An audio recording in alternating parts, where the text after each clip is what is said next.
In a previous video, I had talked about how not acting reactively to certain stimuli was, I discovered, the basis for acquiring a little bit of depth, not only in my emotions, but in my actions. So some of the examples I gave were, for example, if you had a sweet tooth, then maybe one could consider not immediately indulging that sweet tooth, but rather sort of letting that feeling, that craving feeling, sort of stay inside the body for a little bit. And I suggested that this was a sort of more effective and more permanent way to learn to deal with that kind of a stimulus.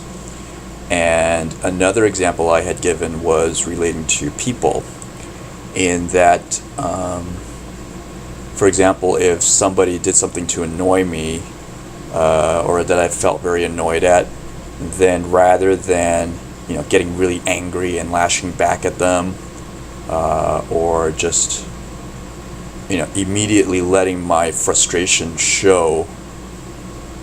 it was sort of it benefited me to learn to hold that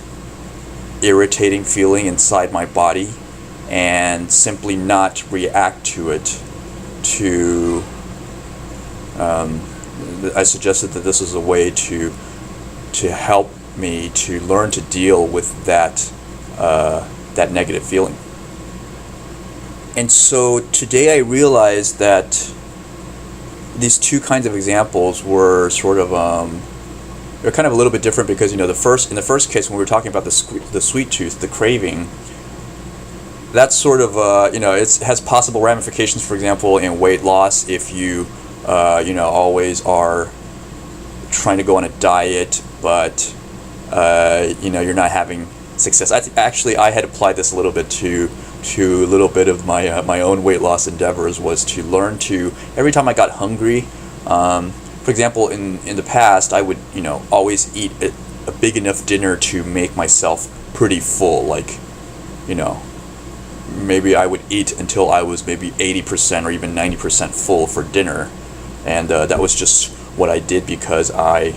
got used to doing that.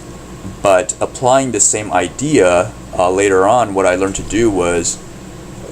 assuming that I didn't want to eat so much for dinner for any number of reasons, like health or weight loss or whatever, maybe I would eat something much less, like maybe only become 50% full, and that residual 50% where you're still hungry, if I would eat dinner, say at 7 o'clock, and I would just have a salad or something pretty light, and then eventually around 9 or 10 o'clock in the evening, I would start feeling really hungry because I had a light dinner.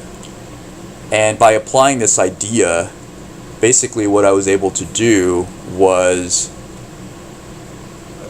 around 9 or 10 o'clock, when I started feeling that hunger, I would start to focus my attention on that hunger and experience that negative feeling. For example, I would feel rumbling in my stomach, and I would sort of feel like, I couldn't concentrate on anything else other than the hunger, and it would just become sort of very distracting. But instead of, trying to do something else, like watching TV or, just doing something else to distract myself, I would learn to feel that hunger a little bit, even lie in bed, turn off the lights, and go, wow, I am really hungry. And, just sort of allow that feeling to seep into my body. And what I realized was that by focusing your attention on the hunger in that way, I learned to get used to that feeling of hunger, in terms of it. After doing this for a couple of times, it was no longer as automatic for me to try to always go satisfy that hunger whenever I felt it. So, for example, if I had a light dinner at 7 and then around 9 or 10 I would start feeling hungry, then I got used to the feeling of just, hey, you know what? Cool, I'm hungry. And, I actually even learned to build like a little bit of a bridge between that feeling of hunger that I felt physically with the idea that, hey, this feeling of hunger is actually implying that I am doing something healthy, in terms of I'm not stuffing myself with a lot of fatty foods or stuff later in the evening, and that I sort of trained myself to, whenever I felt that physical hunger, it actually generated a little bit of sort of pleasure in me, because I was like, yeah, I'm actually living in a healthy way. And by doing this, I was just it just became that I was able to get used to that feeling of hunger, so that I did think that it really did help me lose quite a few pounds. I mean, it's nothing like super dramatic, but I could definitely notice that that my weight was much more under control when I was doing this kind of exercise. And so